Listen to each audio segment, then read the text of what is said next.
Hello guys, ito pala dito kami sa Dana Beach Resort.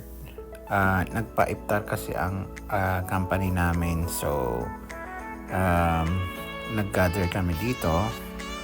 So yan ang aming parking.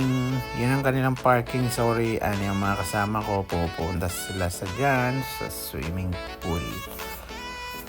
Ayan, naglalakad-lakad ako dyan sa swimming pool area.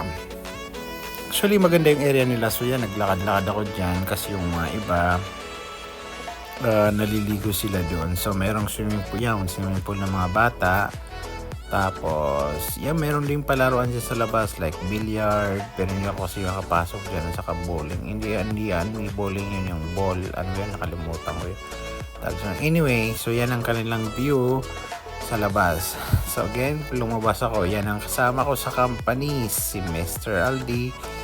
Then yun naman si Jeremy. So ayan, naglalakad-lakad kami dyan kasi hinahanap namin yung mga kasama namin kung nasaan sila. So yan pala, dyan pala kami mag-gather, dyan kami kakain, dyan kami mag-iftar. Iyon, tabi rin ng dagat yan. So ayan, naglakad-lakad na kami sa tabi ng dagat. Ginabi na pala kasi nakarating kami dyan magpa 5. So yun ang mga kasama namin, enjoy nila dyan umupo sa tabi ng dagat. Meron din naman pala silang mga sasakyang pandagat dyan. So yun ang mga kasama namin, in-enjoy yung pag-picture dyan. Ayan sila. So yan. Ayan si Mr. Aldi, kasama ko sa company. So yan palang pangalan, I Love Dana Beach Resort.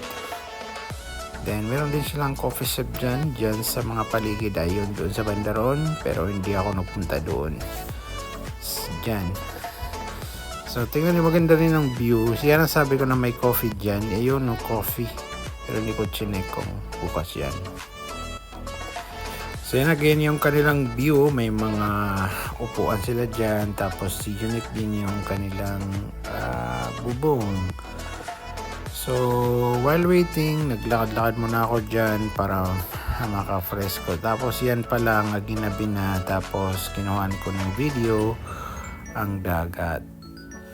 Then yun, kainan na sila. So hanggang dito lang and have a great day.